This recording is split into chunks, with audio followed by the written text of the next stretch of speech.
নমস্কার, অমৃত সুরলহরীতে সবাইকে স্বাগত জানাই। আমি সুপ্রিয়া। আজ আপনাদেরকে শোনাব ঠাকুরের একটি উপদেশ, যে উপদেশটিতে তিনি বলছেন যে কোন চারজনের থেকে সর্বদা সাবধানে থাকতে হয়, তাদেরকে বিশ্বাস করতে নেই। আমরা দেখুন ঠাকুরের মুখনিসৃত কথা এবং বাণী পাই কথামৃতে।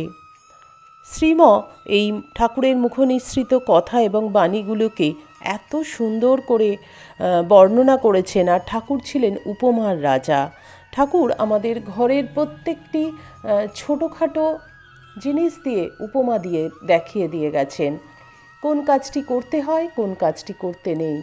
যেমন ঠাকুর মা যখন খুব ছোট ছিলেন তখন মাকে শেখাচ্ছেন, দেখো চাঁদ মামা যেমন সকলের মামা তেমনি তোমারও মামা, ঠিক তেমন ঈশ্বরও সকলের।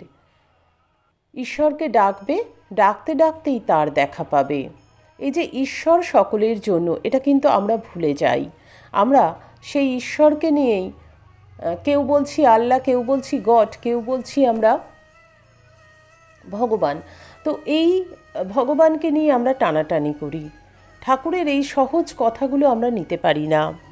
ঠাকুর এত সুন্দর সহজ সরল উপমা দিয়ে বুঝিয়ে দিয়ে গেছেন এবং তার তাৎপর্য আমাদেরকে বুঝিয়েছেন যে আমরা যদি ঠাকুরের কথাগুলোকে ধরে ধারণ করে শুধুমাত্র স্মরণ মনন নয়, নিধিধ্যাসন করে এগোতে পারি, ধারণ করতে পারি, তাহলে কিন্তু আমাদেরই জীবনটা সুন্দর হবে। ঠাকুর যেমন বলছেন যে দুঃখ কষ্ট ভোগ আমাদেরকে কেন করতে হয়, কেন আমাদের জীবনে দুঃখ কষ্ট আসে, আমাদের কেন রোগ শোক ব্যাধি আসে, সে প্রসঙ্গে ঠাকুর বলছেন যেমন কোনো বাড়িতে বাস করতে হলে তার ট্যাক্স দিতে হয়, তেমনই এই দেহটার ভিতর বাস করতে হলে এরও ট্যাক্স দিতে হয়। রোগ শোক সেই ট্যাক্স আদায় করা জানবে। সুখ দুঃখ দেহধারণের ধর্ম, কি সুন্দর করে বুঝিয়ে দিলেন। আমরা যাতে রোগে শোকে দুঃখে সুখে আমরা যাতে বিচলিত না হয়ে পড়ি, আমরা যাতে এটা সহজ সরলভাবে মেনে নিতে পারি। তেমনি ঠাকুর চারজনের থেকে সর্বদা সাবধানে থাকতে বলছেন, বুঝে চলতে বলছেন, দূরে থাকতে বলছেন। সেই চারজন কারা?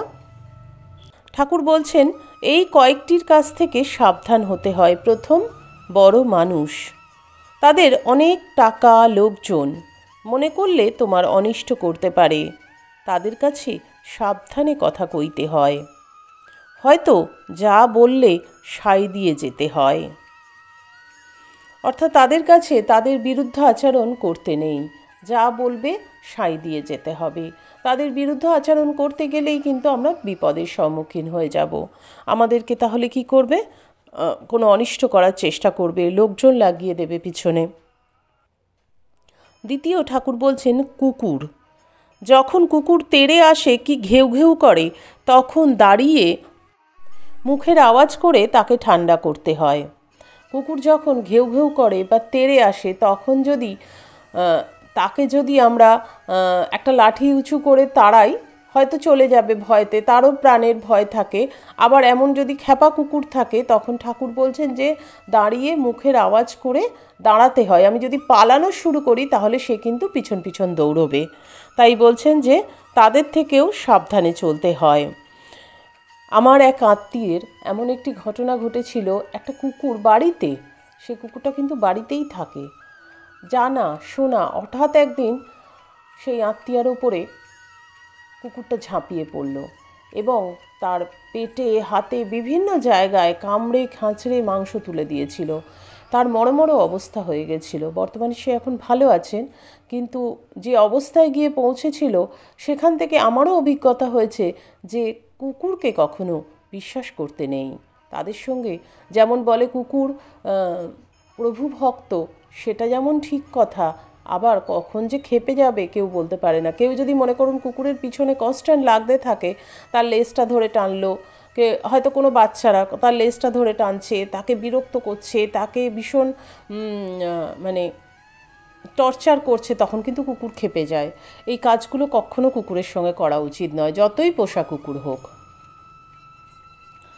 ঠাকুর বলছেন তারপর তৃতীয় হলো ষাঁড়। গুঁতোতে এলে তাকেও মুখে আওয়াজ করে ঠান্ডা করতে হয়। এই ষাঁড়ের গুঁতোর কথা আমার একটা অভিজ্ঞতা আছে। একবার আমি ফিরছি স্টেশন থেকে ছেলেকে নিয়ে, ছোট ছেলে তখন আমার, রিকশায় করে ফিরছি। দুটো ষাঁড় ঝগড়া করতে করতে এসে একদম জিটি রোডের ওপর দিয়ে ঝগড়া করতে করতে এসে একদম রিকশার গায়ে এসে ঝাঁপিয়ে পড়লো। রিকশাটা মানে আরেকটু হলে কিন্তু আমরা ষাঁড়ের গুঁতোয় দুজনেই আমরা পড়ে যেতাম। তো এই যে ষাঁড় যে কখন গুঁতোতে গুঁতোতে চলে আসবে সামনে, আমাদের যে বাজার আছে এখানে সব সময় দেখি এরকম ষাঁড় ঘুরে বেড়াচ্ছে, খাবার খাচ্ছে, খুব ভয় লাগে সে যে কখন গুতিয়ে দেবে।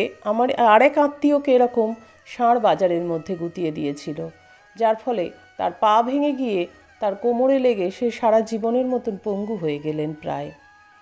তো সেই ষাঁড়ের গুঁতো থেকেও ঠাকুর বলছেন যে দূরে থাকতে, তাকেও মুখের আওয়াজ করে ঠান্ডা করতে হয়। ঠাকুর বলছেন তারপর মাতাল, যদি রাগিয়ে দাও তাহলে বলবে তোর 14 পুরুষ, তোর হেন তেন বলে গালাগালি দিবে। তাকে বলতে হয় কি খুড়ো কেমন আছো। মাতালকে যদি কেউ রাগিয়ে দেয়, মাতালও খুব বাজে আচরণ করে, চেঁচায়, চিল্লায়, নানা রকম কথা বলে। তাই তার সঙ্গেও ভালোভাবে কথা বলতে হবে। ঠাকুর বলছেন এই 4জনকে কখনো বিশ্বাস করতে নেই, 4জনের থেকে একটু সাবধানে থাকতে হয়। দেখুন ঠাকুর কি অসাধারণ সহজ সরল কথাগুলো কিন্তু আমাদেরকে বলেছেন, যেটা আজকের দিনেও প্রযোজ্য, তখনও প্রযোজ্য ছিল, যুগ যুগ ধরে থাকবে। নিতে পারা না পারাটা আমাদের ব্যাপার। তো এইরকম সুন্দর সুন্দর কথাগুলো ঠাকুরের শুনতে, আরও জানতে ঠাকুর মা স্বামীজি সম্পর্কে আমাদের এই চ্যানেলের সঙ্গে থাকুন। আশা করি আমাদের আজকের আলোচনা আপনাদের ভালো লাগলে অবশ্যই একটা লাইক দেবেন, কমেন্ট করবেন এবং বন্ধুদের মধ্যে শেয়ার করবেন। আজকের মতন এখানেই বিদায় নেব। যেতে যেতে বলবো ঠাকুর মায়ের কৃপায় আপনারা সকলে খুব ভালো থাকুন, সুস্থ থাকুন, সকলের মঙ্গল হোক, সকলের ভালো হোক। ঠাকুর মা স্বামীজির চরণে আমার আভূমিলুণ্ঠিত প্রণাম জানিয়ে আজকের ভিডিও এখানেই শেষ করছি। হরি ওম তৎসৎ। রামকৃষ্ণার্পণমস্তু। জয় মা শারদেশ্বরী, জয় তু স্বামীজি মহারাজ।